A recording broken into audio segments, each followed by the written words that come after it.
So there'll be two Sam Cramblets. One of them is Craig Harvey, just for the record. I'll call to order the Council of the Whole meeting for March 16th, 2021. Members present, myself, Mr. Klein, Mr. Cleary, Mr. Haney. Mr. Pierce as well, just joined. And the purpose of the meeting was to discuss the formation of the Ironton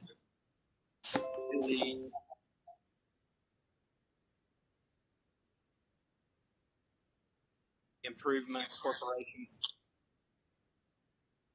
Nate, I'll let you take it away. I'm playing dad taxi. Okay. There's actually two purposes to the meeting. One was to discuss the process of the city and the condemnation of unsafe structures and that process that's recommended that from the solicitor and their opinion letter from January 21st that I forwarded out to everyone. And to kind of review that to make sure that the mayor and his staff was kind of on the same page with council and solicitor, along with making sure that we address financially the needs to make this program be a success with the city, and also to establish, or discuss the roles of the Community Improvement Corporation, and to take nominations and fill for the board of that Community Improvement Corporation. So I'd like to go through Brigham and Mac's letter step by step done for us to take possession of the property. So is that agreeable to everyone? We go through step by step and make sure we're on the same page. Okay. He says first, City Ordinance 140201 adopted the 2006 International Building Code to condemn buildings and structures and the demolition of structures. The condemning process needs to occur as set forth in the 2006 International Building Code. So, Susan, are you familiar with this 2006 International Building Code and the process of condemning? And Brett? Yes. Okay. All right. You said second. ORC 71526B provides that at least 30 days prior to the removal of repair of insecure, unsafe structural defective buildings, municipal corporation shall give notice by certified mail of its intention with respect to such removal or repair to the holders of legal equitable liens record upon the real property on which such building is located and to owners of record of such property. The notice is provided in this section. A lien under section ORC 715.261 for such removal or repair is effective on the date the municipal corporation incurred expenses in such removal or repair. Susan, Brett, are you familiar with this process also?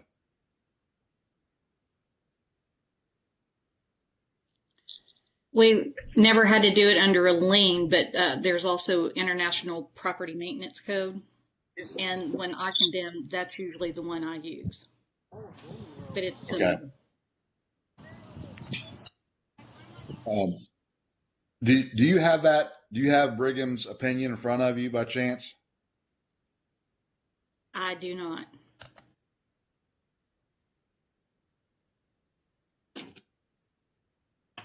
Okay. What's your email real quick, Susan?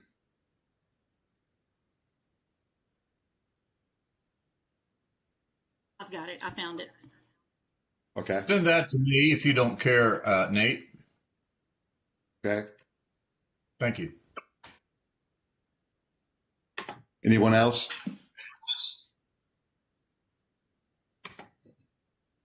I sent it, Mike. Send it out to council if you don't care, Nate, because we didn't get it in our email. Probably don't have it. So if you don't care, just send it to council. Okay. Just put me on it too, Nate. We've sent that out twice to all council members, so hopefully you have it. Yeah.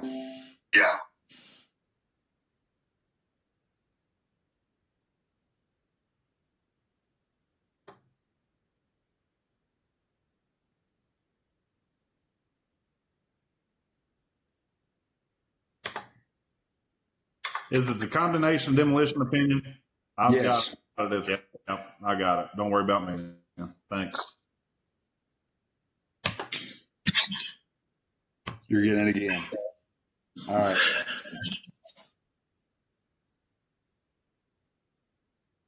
Okay. So I think, Susan, what we're trying to do as far as we're wanting to be able to gain ownership of this property eventually.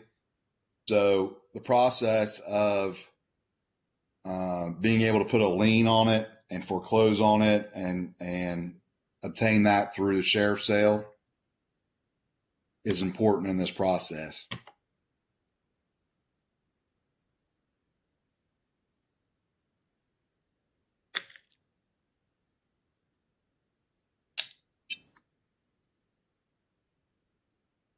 Were you able to get that?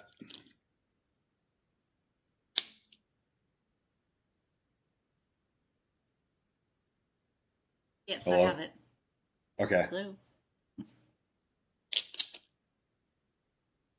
So, do you feel like that would be something that you'd be able to work with as far as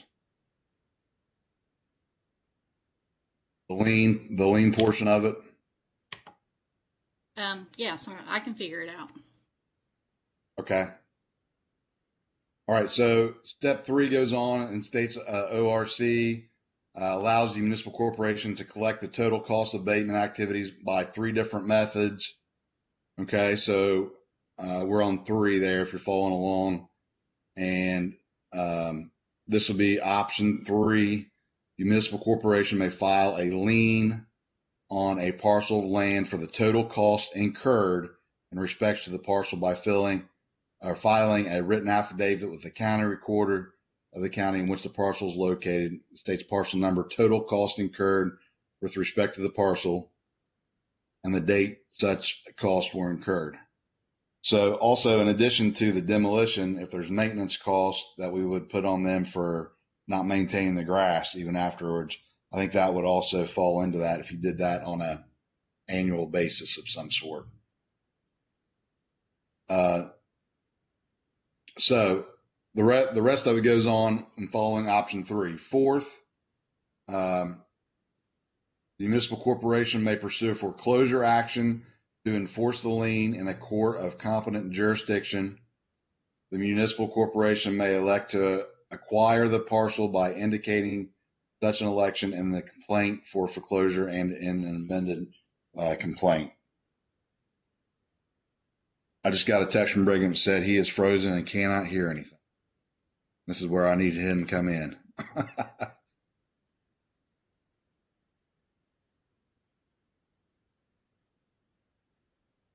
Time to log out. Time to log out and log back in because he's not even showing up in the Brady Bunch squares. Okay. I'm texting. There he is. He's back. Sorry about that. I don't know what happened. That's okay. Right when you were getting ready to be up, Brigham. So we were discussing the process of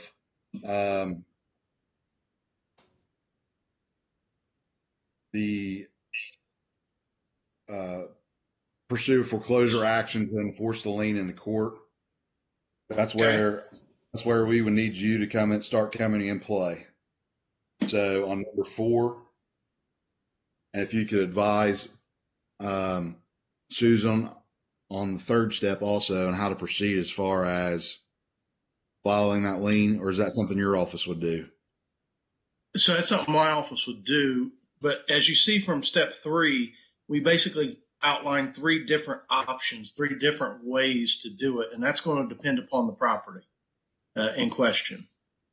So, our office should be involved in that whole process. So when Susan identifies a property, she should include us in the entire process.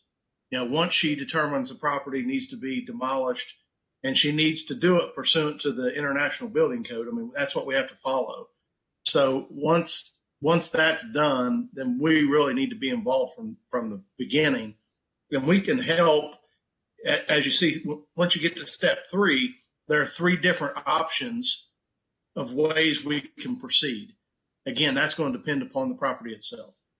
So, that's going to be between, the mayor and Susan and our office, I think, to determine which one's best for the city and which one applies to that particular property. Okay. If we were to just kind of guiding it along, if we were to do option 3, where we would go with a lien, and 4 with a foreclosure, and 5 with a sheriff's sale, assuming there's no purchase and there's that the original owner didn't come back after that 10 days, then the city would have ownership of that property, correct? After there has to be 3 sales, actually. You have to do an appraisal of the first sale. But yes, at the conclusion of the 3rd sale, the city can get ownership at that time. Also, the city could buy it at the first sale if they chose. Okay. All right. So step 6 and 7 kind of outlines the appeal process and as far as that goes that the person would have. And then step 8, he discusses, once the city would own it, it would have to go through a bidding process, advertisement for 5 consecutive weeks, and so forth. Okay, so Correct. So that is where the Ironton Community Improvement Corporation comes into place. So in lieu of step 8, there would be just simply a transfer of that property once it's possessed by the city to the Community Improvement Corporation to return it back to the market. However, we've deemed it appropriate. Did I lose that? So long as it's for one of those. Yes. You just have to be sure that it's for one of those purposes that's set forth in the statute. Right. So if you refer to my other letter with the Ironton Improvement Corporation, I detailed what purposes you can transfer it to that corporation for. Right. Yes. And that was also in the ordinance that we passed last Thursday. Correct. And the mayor today executed the documents to form that corporation. I will tell you that Ironton had a corporation with the exact same name from 1980. And I was unaware of that until after the ordinance passed, I started researching it. So I'm assuming the Secretary of State will give us back that name, but we're not positive on that. The way we applied today was the same name in the ordinance. But just so you guys are aware, that could be an issue where we would have to pass a new ordinance if we have a name change. Hey, Brigham. So if the first board of directors for that in 1980 didn't set forth any term limits or expiration of their terms, would us forming that corporation again automatically reunite that board whether they're dead or alive? No, that corporation was terminated in 1985. So any action that they took would have terminated with their official termination. So we can proceed to set up a board of directors and not have that come back on us, right? Correct. Yes. The only issue that I would see with the old Ironton Improvement Corporation would be we may not be able to use that name. Other than that, there's not going to be any negative effect from it. Okay. Okay. So, any questions for Brigham and kind of the playbook he laid out for addressing the unsafe structures, the condemnation process, the city's option to recoup those costs, or the transfer of that property to the Community Improvement Corporation? Okay. All right. I'm sorry. Go ahead, Chris. I'm sorry. Go, Craig. I'm sorry. I'm bad. No, I didn't have anything. Chris, go ahead. Oh, sorry.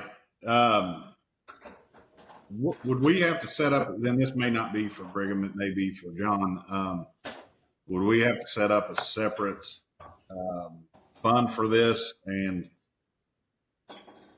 what would the initial funding come out of for this?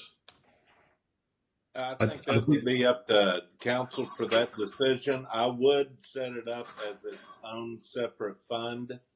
That way you won't have to worry about monies getting commingled in any form.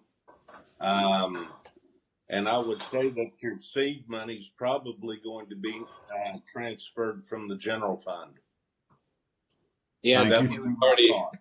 Yeah, John, because remember today we already had to make the $99 checkout for the articles that he filed, and we didn't really know what fund to take it out of, but I think we did community development.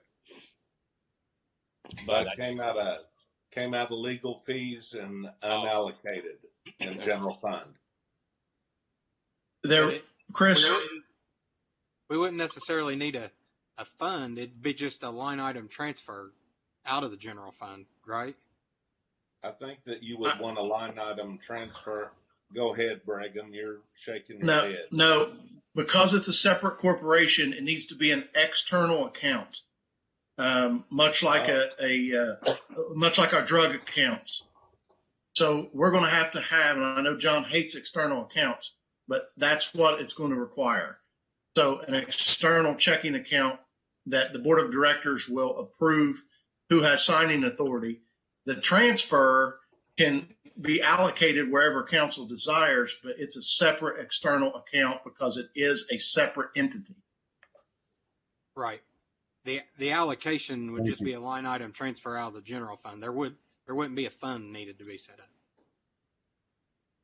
Okay. No, but there needs to be legislation. In our budget, I'm saying. There needs to be legislation establishing the external account and legislation transferring the line item. Okay. Okay. Appreciate it. Who that's manages the we board would of probably directors? Would manage the account, or John still? The board of directors would have authority over the account and would designate the signing authority for the account.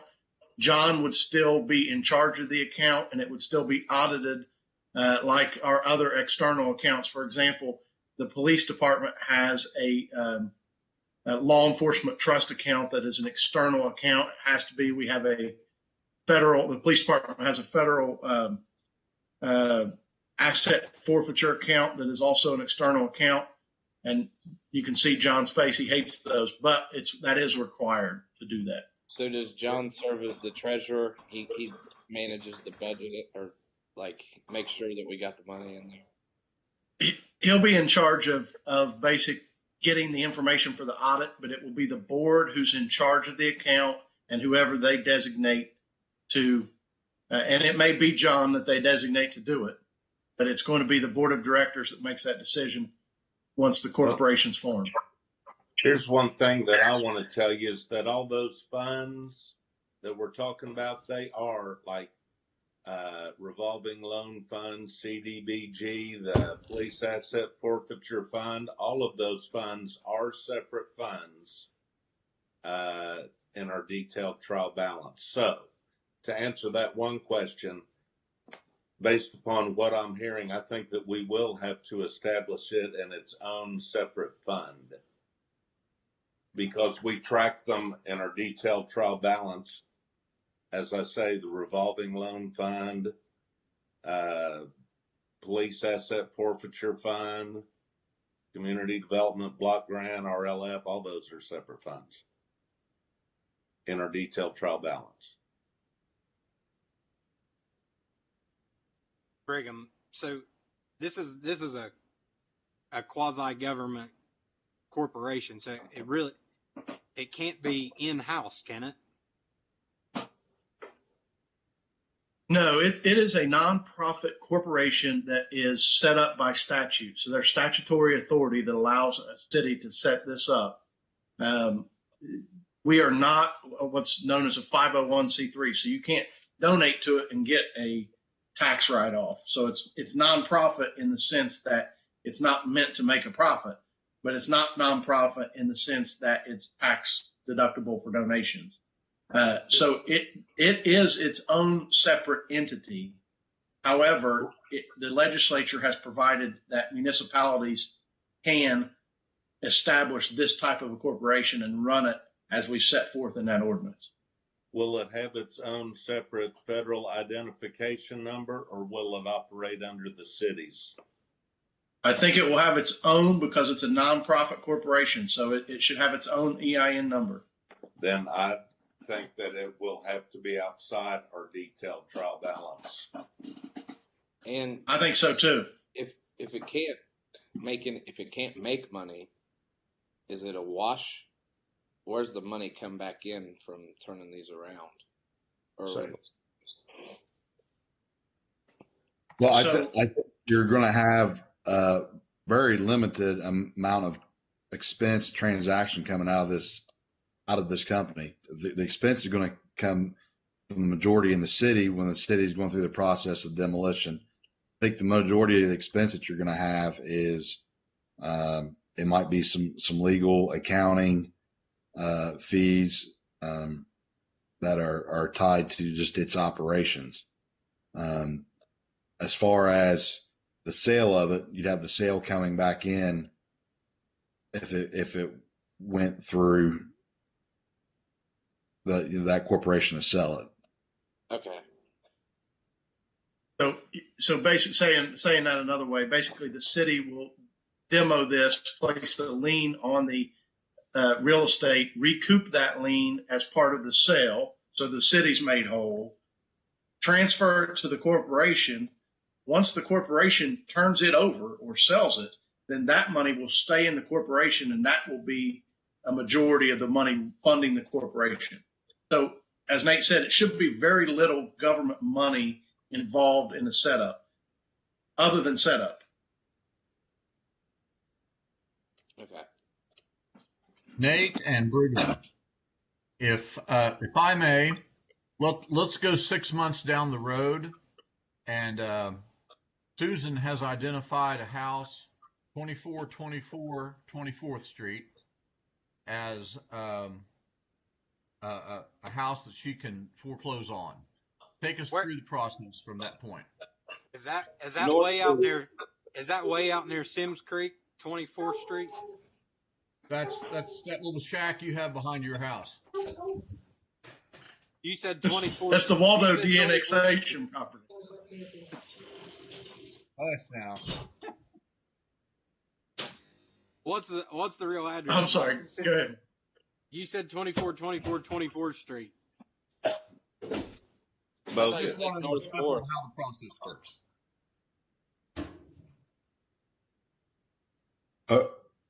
Okay, so Mike, once it's foreclosed on, it would have to go through the sheriff's sale, and in that letter that Brigham detailed, it would have to go through 3, correct, Brigham? The owner of that property would have an opportunity, even 10 days after the final sale, for it to then to pay I guess what it was owed, the minimum on that. And other lien holders would also have an opportunity to buy that also. If none of that happens, then it would go back to the city for ownership. Okay. If that does happen, then the city would recoup that money for the demolition cost of that, and they would retain the property. Either the property owner or whoever else might actually have a lien on it that might pay it just to retain ownership. Okay. At what point does the property get demolished? It was on step 2 and 3 in that letter. Okay. They would serve a certified letter notice. Based on that, within 30 days, they would have to comply with either fixing it to standards or demolishing it themselves. If they don't do that, then that's when the city comes in and demolishes it, places a lien for the cost of the demolition on it, and then proceeds with that process. Fast forwarding to the point where we said, let's just assume the property owner doesn't pay anything, the other lien holders don't pay anything, the city would have it. The city would have ownership of the property, and in lieu of trying to get that property back to market through a bidding process and all those bid requirements, we can transfer to the Community Improvement Corporation under one of those stipulations that Brigham highlighted and was in our ordinance the other day for economic development, so forth. I have one quick question. Are there bidding requirements with this, or can you just sell outright? There are no bidding requirements.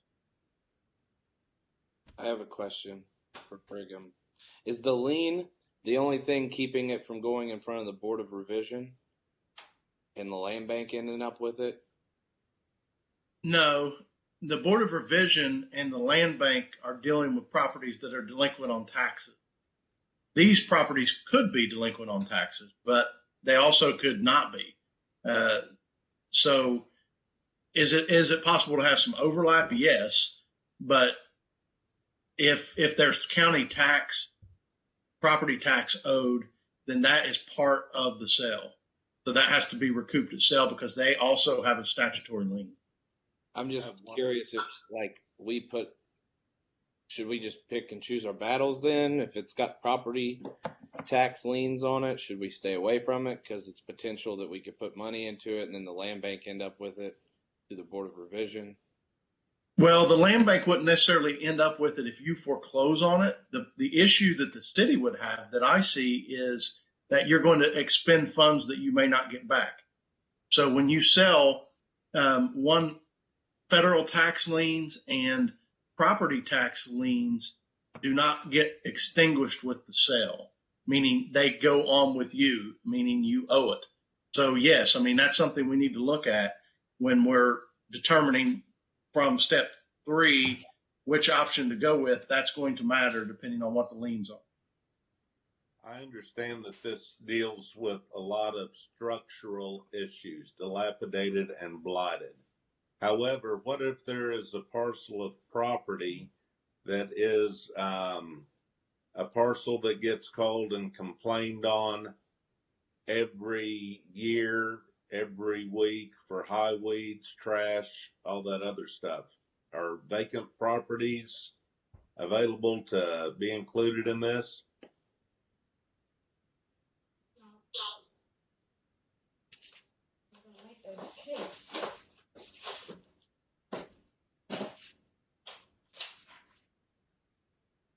I think Brigham's froze. No, I'm with you. Can you hear me now? Yeah. Okay. The question, I think, was, are vacant properties included? I'm not sure I got the whole question.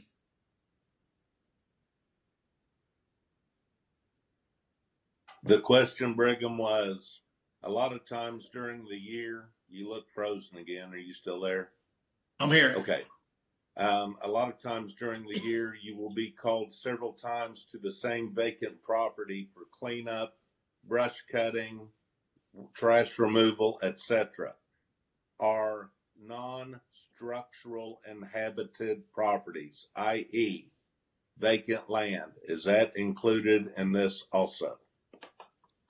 Not in this particular method, but there is a method for nuisance properties, a nuisance abatement suit that follows the same structure. And we've given a separate opinion on that. Okay. Is that something that is going to be addressed also? Or is that maybe yeah, maybe no? I mean, that's up to the administration, really. Thank you. How do we avoid taking on properties that the land bank potentially end up getting instead of this corporation? Well, I mean, if the land bank has a pending suit, it's very easy to see that. So you would just avoid that because the problem's going to be taken care of with the land bank. Okay. If I understand it correctly, the land bank is concerned with properties that are in arrears with their taxes, and this entity is more concerned with properties that are blighted and destined for condemnation. That's my understanding, yes. So when we put the lien on it, goes against their property. It's not against their property taxes. No, it's a lien on their property, but it operates the same way as a property tax lien, meaning you're statutorily protected for it. But we wouldn't be creating tax delinquent properties for the land bank to get involved with. No, the land bank is specific to vacant structures that are more than 2 years delinquent in taxes. And that's it. Okay.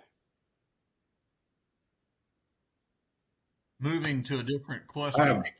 I know there's a fund for the demolition of blighted properties.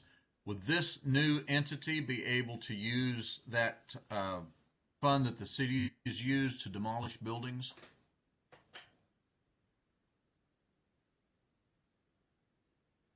I think that fund has been specifically set aside for demolition for properties that are not insured, or actually, if it catches fire at some point, those are used.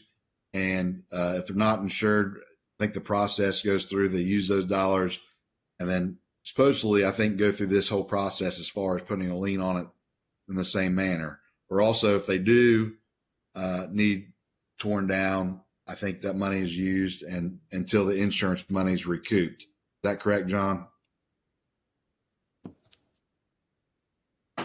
That's pretty close. There's not a whole lot of money that comes into there. Occasionally, like I think in 2019, we had received money from Lawrence County Auditor on the real estate bill for some money for demolition. And it had been several years prior to that since we had received money on that. But that's basically my understanding too. That kind of leads to my next topic. Was I wanted to make sure that this thing, and I think Bob had some questions. Is the city going to have to pay for it? I think yes. I mean, I think we're going to have to make an investment in doing this. Again, trying to recoup as much as we can and be creative in doing so. My suggestion would be to have a new line item under the Public Service Department that would be designated for demolition of unsafe structures, demolition of unsafe structures, and maintenance of those properties, and have that managed in Brett's budget. That would be my idea, and keep that money separate for those in the actual demolition fund itself, for those insurance or fire incidents that we discussed, to make sure we have money pooled there. That's what I kind of like to see. I don't know if anybody has any. So what we're by creating an outside account, we will never be able to transfer money from that account to any city funds. Brigham, can that money come back into the city? Correct. You know, the only way, Sorry, go ahead. the only way I see that happening is if the corporation would, or if the city would put a mortgage on the property when it transfers. And I'll be honest with you, I don't know the answer to that legally, but it's more of a John question. But I doubt that the money can be transferred from the corporation to the city. But John may know the answer to that.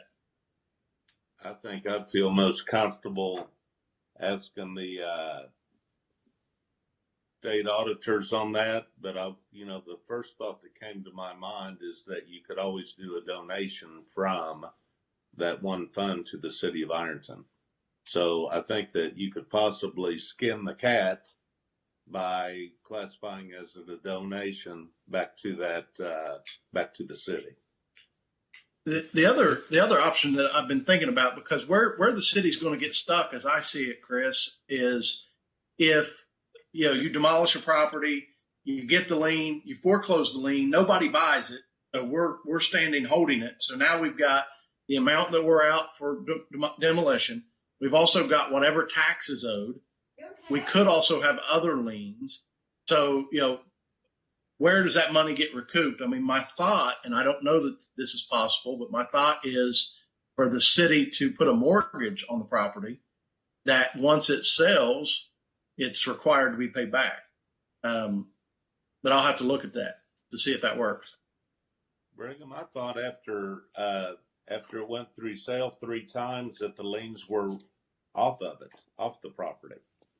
Well, but you're still going to have the cost of demolition, and you're still going to have the cost of tax. Those liens don't go away. So, Brigham, couldn't we avoid that? As Sam said earlier, pick and choose our battles. If a property has a massive amount of lien on it, we don't get involved with that. Absolutely. And so the entire benefit of this is not as a money-making venture per se, but it replaces a blighted, nasty property. Eventually we resell it, someone builds a nice house there, and we have better home and a better community for that. Yes. I agree with that. My issue is with the city taking on this much liability. Which I didn't understand that we would have to create an outside account for this entity. But I think if we're going to do this, I think the liability needs to be on that outside account and nothing within the city. Like Mr. Anderson said, if we get put on the hook for yearly taxes if it doesn't sell, liens on the property, back taxes, things like that.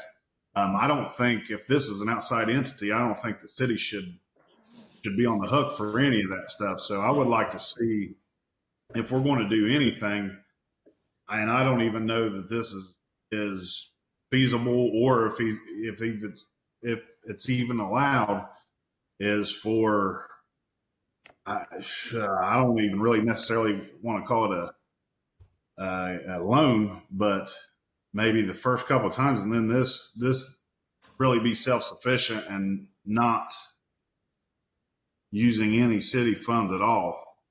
Because it's kind of got me worried now that this is going to be an outside account with really nothing to do with our, I don't know. I'm really kind of second guessing what we're trying to do here if this is going to be an outside entity using city funds to demolish properties. Chris, I think the whole point of appointing strong, savvy board of directors is for the city's investment to be the startup and minimal. For the city's investment to be the startup and minimal, but then the board of directors should be responsible for making sure that once we invest in that initial startup, that it is self-sufficient, that we shouldn't have to dump revenue or city funds back into that. Right. That was kind of my idea in the first place. Is the first. I understand there's going to be initial cost, but my thinking was that this was going to be the revenue that was generated from this was going to be kept in the city coffers and not in an outside account. So what I would like to truthfully see is if we do have any initial startup costs, that I don't know that we can do this, have some type of repayment plan from Ironton Community Improvement Corporation to pay back the city whatever initial cost there is, once they become, self-generating, self-sufficient, and they're generating all the funds that they need to operate. Would that be legal or allowable, or could we, work out a repayment plan? That's what we were talking about with the donation back. I think that's probably where we'd have to have a donation back of that seed money. Yeah, but now then we got to talking about creating a budget line item for the demolition and all that stuff. I just don't think we should set up any type of budget for this unless it's a one-time expense to get them off their feet and then move along with it. That's just kind of got me worried that this is going to be. I mean, how do you, if you get into a couple bad properties, you're going to end up losing. We're not gaining anything. Well, I'm hesitant because I don't, if this is an outside account, I don't want to dump money into something that is not involved with the city finances. You know what I'm saying? You understand where I'm coming from? Yeah, I do understand what you're saying. Let me ask a question here. Could the city loan the new corporation, I don't know, say $5,000 to be repaid? Is that legal to do that, John or Bob, Brigham? where I would question that is, in our detailed trial balance, our monthly financials, we can do an advance from one fund to another and then it come back. Since this is going to be under separate federal identification numbers, I would say that the ability to advance is gone. That I wouldn't think that you could transfer back and forth with separate federal identification numbers unless one was designated as a subsidiary corporation of another. And then I still don't even know if that'd be right. That makes sense. Sam and John, if memory serves me, it costs between $7,000 to $10,000 to demolition a house, and so in just my opinion, in the startup fund, if we put say $25,000 as a startup fund, then you're going to have 2 council members on this board at all times. And when the entity becomes solvent, those 2 council members could, make a donation back to the city, and then eventually the city will be reimbursed.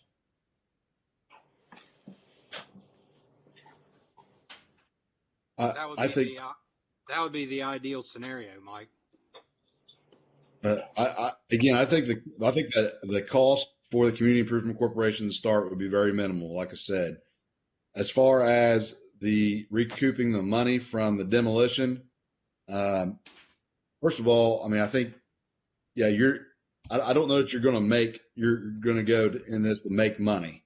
I mean, I think you're going to go in it with the mindset that I'm going to improve the community, and I'm going to try to get new homes built with income tax base increased and new utility users.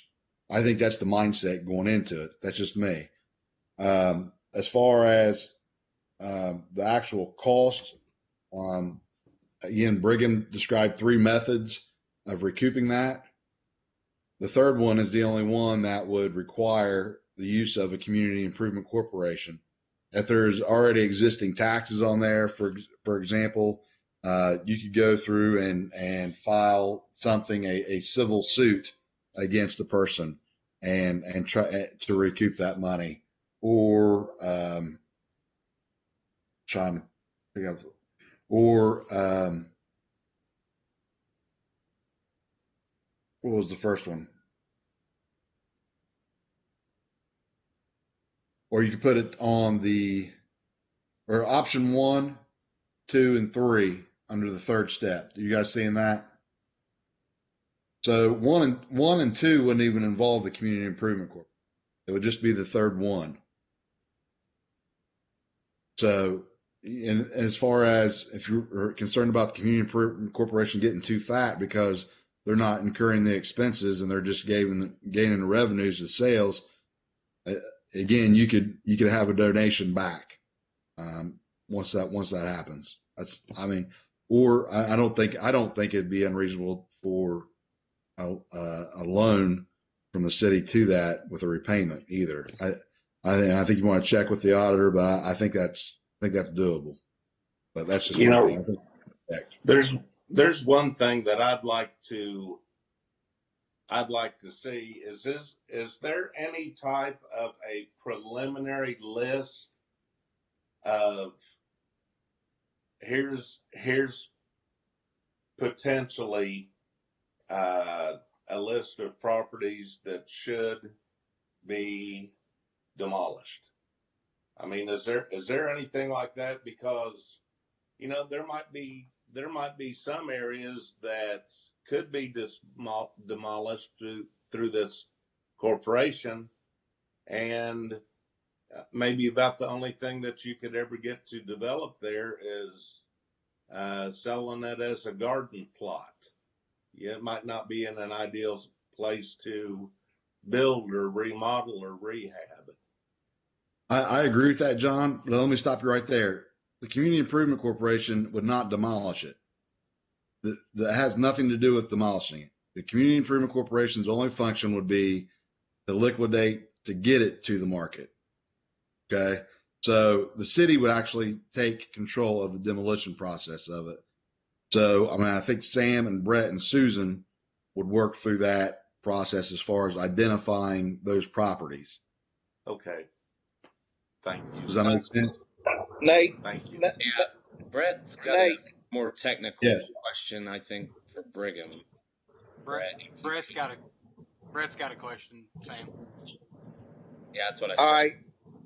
I apologize. I'm actually driving some, but I'm listening, so I can't see anybody. So, my question is if we condemn a property, by the International Building Code, we are not a certified building department.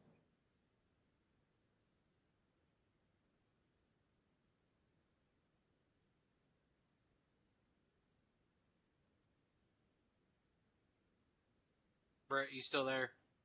Meaning, like, it would have to be the county, like they do the commercial. I don't think he was done with his statement. Oh, he cut out.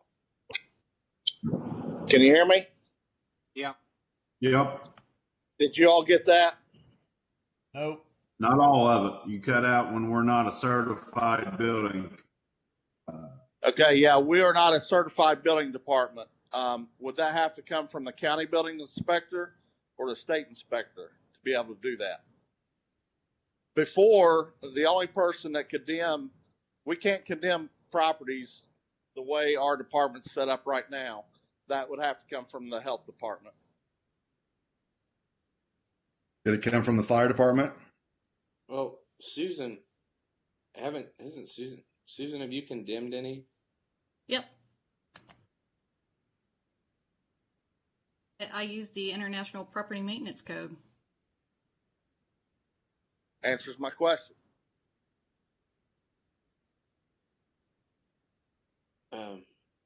So Susan, we won't have, if it's structurally, we won't have any problems with that? I don't see why we would. Sounds great. Thank you. That's all I got.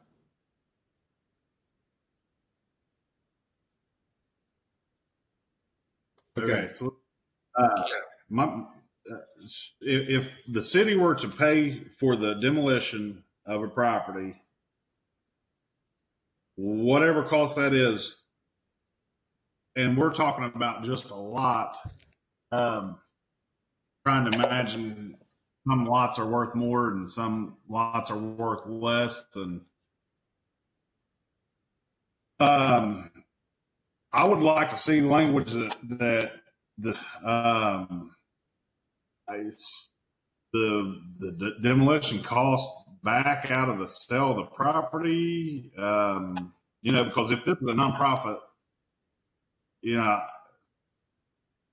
is that possible, Brigham, that we can put language in there that states it once a property goes and the city funds the demolition, after the sale of the property, the city retains whatever portion of the cost for demolition? No. So as Nate said, the Community Improvement Corporation and the demolition of property are two separate issues. So the legislature has provided municipalities with the ability to demolish properties that are blighted, properties that are unstructurally safe, but that cost is incurred by the municipality. Okay. The third option that I detailed in my letter is if nobody purchases it, meaning if nobody on the market wants it, including the owner, including lien holders, if nobody buys it, then the city can deem the property unusable by the city. Once the city does that is when it transfers to the Community Improvement Corporation. But the city incurs all costs of demolition. So the city could also, like you stated earlier, the city could also bid on it the very first auction or whatever, and then the city could then sell it for profit. Yes. But you have to go through the bidding requirements to do that. Right. But the city could there's nothing that says the city has to transfer it to the corporation. Okay. The city can always demolish it and sell it, because you got to understand, these are two separate legal theories. Right. Okay. Hey, and in order for property to be transferred into the Community Improvement Corporation, the city has to make a determination that the property cannot be used for city use. Okay. Good deal. Thank you for that. Once we go through all the process to put it up for an auction, what I'm hearing you're saying is that the city could go purchase it at the auction at the going price or whatever.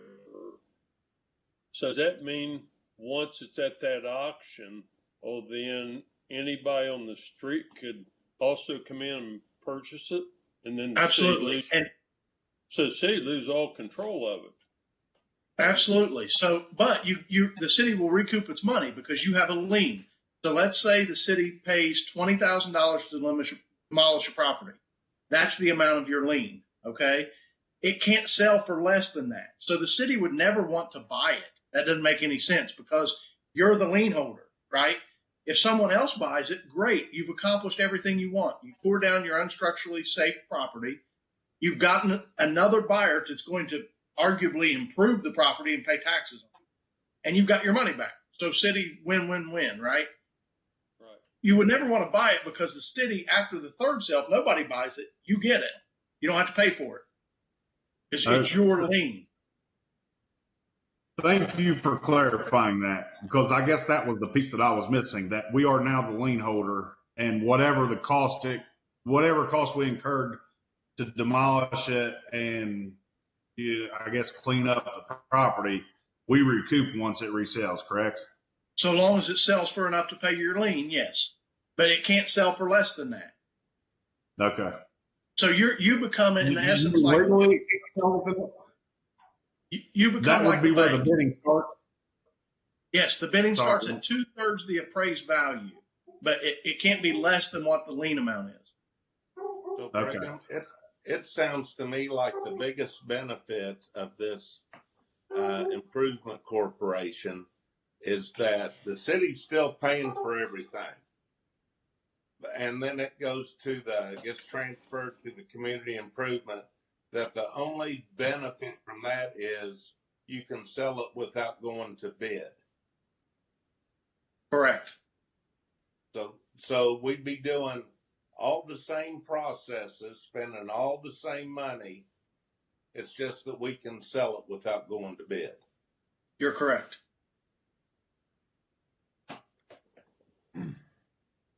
Thank you. And Brigham, when you say that the city determines that it's a not usable property for the city, you mean for the city government? Correct. Okay. Brigham, I've got a question. Once the city has control of the property, owns the property, if it does go through the bidding process, can you put deed restrictions on that with the sale of it? Like, whoever purchases this has to build a home valued at $100,000 within 2 years. No, the only restrictions that would be placed on it are the current zoning restrictions. Now, you see that in places like where the old hospital was, for example. They had deed restrictions. That's because that was part of that subdivision. So certain subdivisions can have deed restrictions, but you can't take a property on the block I live on here in the city and take one piece out of it and say, you have to build a certain thing on my block, because I don't have any deed restrictions in my subdivision. Okay. All right. Are there any other questions? I know we've talked about a lot here. But is everybody on the same kind of page though, or? Do you see as I feel the more startup comfortable costs? after hearing that we are the lien holders. That was something that I didn't grasp that concept of the whole thing at the very beginning, but that's a little bit more comforting. Okay. As far as the properties, Susan, you already have some that are condemned. I have some that are ready to be condemned, and I have a couple that already are. Okay. Have you already given them the registered letter with the 30 days? Most Noted. of them come back when they're like that. We just tore down a couple that I couldn't get the owners, and they didn't respond, but we've torn them down. When we assess this to their taxes, and then we have to keep assessing them to maintain that property, that's where everything adds up. Is that list confidential, or recoup our money. is that list confidential, or can you share that list, those properties? I'd have to get them together for you. Okay, if you don't care, once you get those together, do you care to send council a email with those properties and addresses, please? Sure. Thank you. I'd like that too. Susan, I think in this process, I think I think what you did was the first option that Brigham outlined in his opinion. Maybe Brigham, if you can speak to that. Option 2 would be a civil suit. Then option 3 would be a lien. So I think that's what Brigham talked about being involved, and also with the mayor as far as determining which of those 3 would probably be most appropriate for us to pursue. Is that correct, Brigham? Correct. Okay. So, I mean, I think just kind of communication with Mayor, Brigham, Susan, Brett, as far as which one of those 3, and maybe those are all right as far as put it on the property tax and then continue the assessment, and when it forecloses them or whenever they do their thing, maybe we can recoup that. But I think, working as a team, getting some eyes on it, then we might be able to use those other 2 options. Is Marta taking notes on this meeting tonight? I think, Craig, you asked her to. Yeah, she was in North Carolina, Bob. So she said she's gonna watch it back and make notes from the recording or the broadcast. Okay. I think we've covered a whole lot of stuff this evening that we weren't aware of. Have we? We're at an hour, so I think we need to get a recommendation out of the committee of the whole for a board of directors, and then present that probably in miscellaneous on our next council meeting to vote on the recommendation. But the email from Brigham said that. Or maybe, I don't know if it was from Brigham. I don't know, maybe from Nate, translating Mac, that there should be strong city oversight with a board of directors to include the mayor. So I would recommend out of council of the whole that the mayor be part of the board of directors, and I would entertain a second for that. I'll second that. Thanks. I heard Bob first, so just for the meeting minutes, Chris, I heard Bob. Sounds good. All in favor, aye. Aye. Aye. Any nays? Then also recommended as the city solicitor. Brigham, do you have a preference? Do you want you or Mac named, or just city solicitors? You can name me. Okay.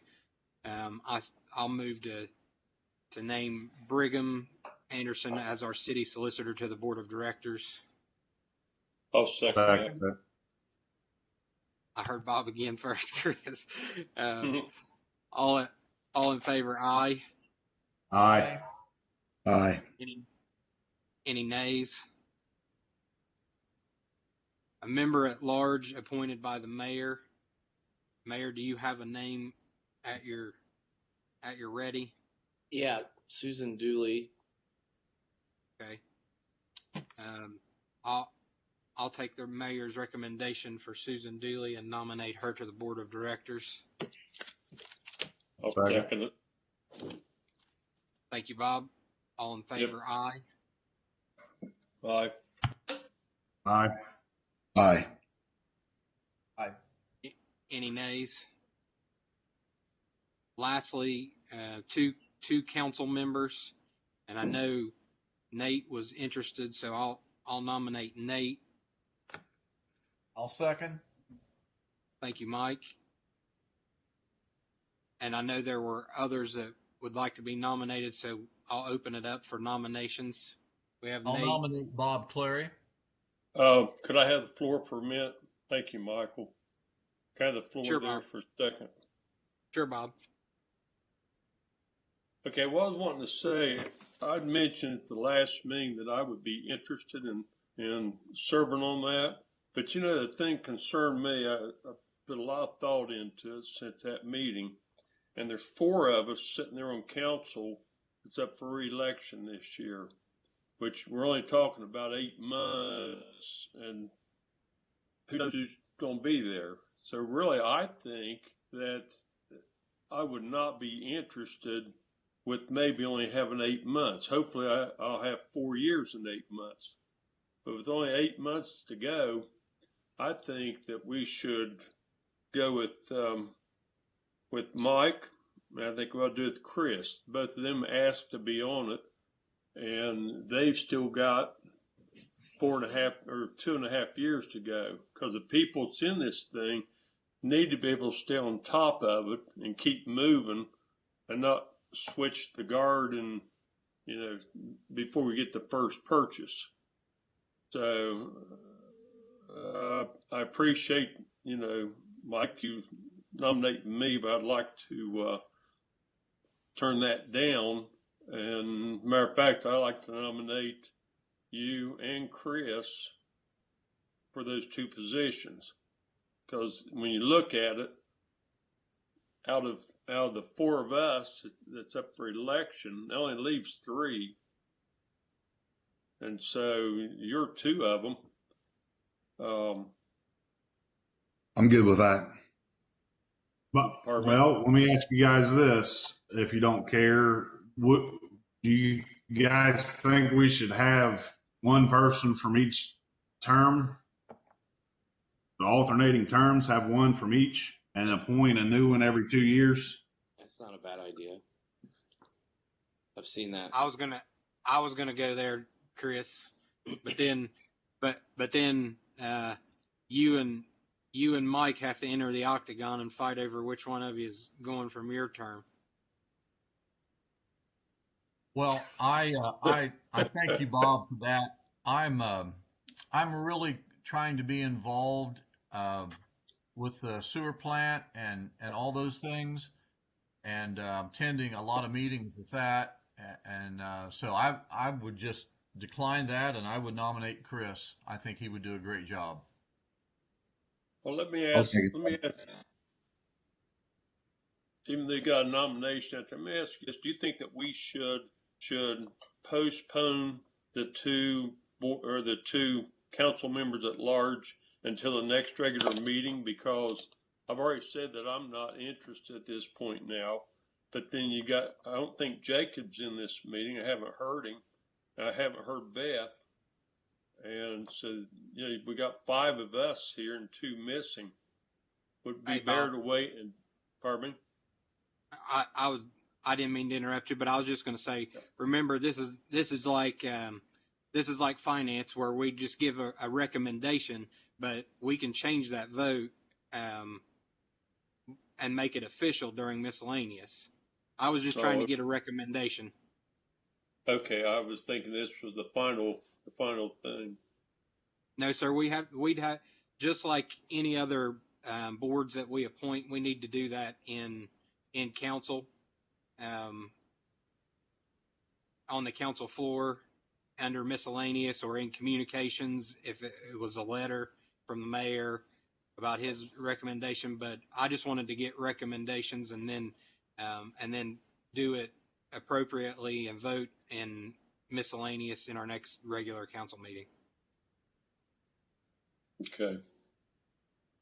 Nate, did I hear you second Mike's nomination of Chris? Yes. So, Bob, did you need to say anything else? Are you going to consider yourself in this? No, I think you're right in the fact that I think you and Chris are both right. I think that it would probably make sense having one from each term and having someone expire. So Nate's term would expire with our election, and we'd have to reappoint someone from that new 4-member crew that gets sworn in December 1st. I think that makes sense, but again, we can discuss it amongst all of council in our next meeting. I agree with that. But we had we had a nomination for Nate that was seconded, a nomination for Chris that was seconded, and I'd just like to get a recommendation out of this committee for the floor of council. So, nomination for Nate that was seconded, aye. Aye. Aye. Aye. Any nays? Nomination for Chris that was seconded, aye. Aye. Aye. Any nays? Okay, thank you. That takes care of that portion of the business. Nate, did you have anything else? I had one more thing. Again, going back to the money piece, as far as the cost to start this process, I asked Sam and Susan to kind of possibly evaluate that. What would be needed? Start the demolition process and be really starting to be aggressive with that. So I don't know if they could comment on that.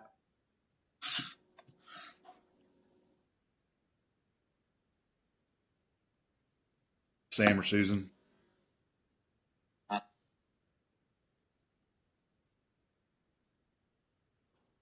I would transfer money if needed. You know, get your bid, get your estimate, then be able to do the amendment as needed rather than transferring $50,000 in there when you need 25. Yeah, either Well- what John's saying, or we probably should go through the list that she has and kind of get a rough estimate. Like, we had estimates on what one would cost, but knowing that she has some already, kind of look at that and go from there. Okay. All right. Well, let us know on that. The quick question, did I hear earlier that there are already properties demolished that are ready for bid? Or are they getting ready to be ready for bid? No, they've already been torn down and assessed to the taxes. It just takes a long time to recoup those. Okay, so are those properties with the county land bank, or No, the land bank We- does not have those. so the city currently is stakeholders in those? No, the city just tore the structures down because they had to come down. And then we assessed, And we send it, yes, the property taxes. okay. So Chris, I see where you're going. I mean, unless there's other lien holders, you know, I can get with Susan, but we may be able to file foreclosures on those and get you some money started up. Is that where you're headed? Yeah, that's exactly what I was thinking. So I appreciate that. Okay. Susan, did we use city money to tear them down, or grants, TDB? No, it was city money, What we used? city's money, Was it from one of the grants, or just out of the budget? just out of the demo fund. Okay. How much money's in there, John? Do you have any guesstimate? Bob, I don't have a detailed trial balance with me, but I'll send that out to you 14,000. tomorrow. 14,000. Oh. Did I hear somebody say 14? Yeah. Okay. Okay. Well, that kind of answers my questions. Yeah, Brigham, if you wouldn't care to follow up on that with Susan.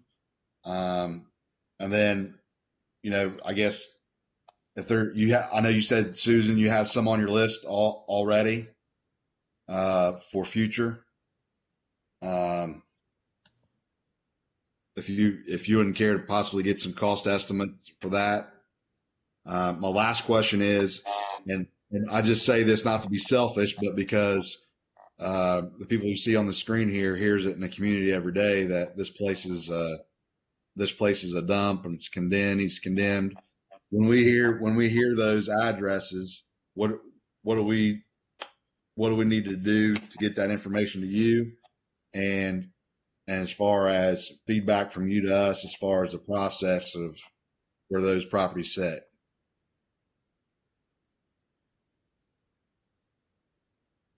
I guess we could figure that out as we start this up, how we're going to do that and get it out there. In the meantime, could we just email those to you at zoning? Oh, absolutely. email? Yeah. Okay. And then the second part I had also was just that little bit of money that would be needed for the Community Improvement Corporation for those operational expenses, like the form articles incorporation or whatever would be needed for that. Again, it wouldn't be that much, but I think once the new board once the board gets established, you can have those conversations as a board and an ask the city council from that. That's all I had. I have one All final right. question. Brigham, towards the very beginning, and I've been driving, so I didn't write it down, but you mentioned drafting legislation for something at the beginning of this. Do you recall what that was? Yes, drafting legislation to establish the account, the external account, and Okay. any legislation to fund that. However, we can't do that until the articles of incorporation are approved by the Secretary of State. Because this is a community improvement corporation, the Ohio Attorney General also has to approve it. So we're probably 3 to 4 weeks out from today. It went in the mail today. So once we get the articles back, I'll email them to everybody and we can get that discussion going then. And just for time's sake, when you get that back, I'd be happy to sponsor that legislation just to move that forward. Okay.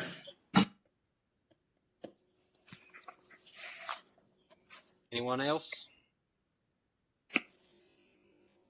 Before we leave, Bob, would you care to email me your telephone number? Yes, sir.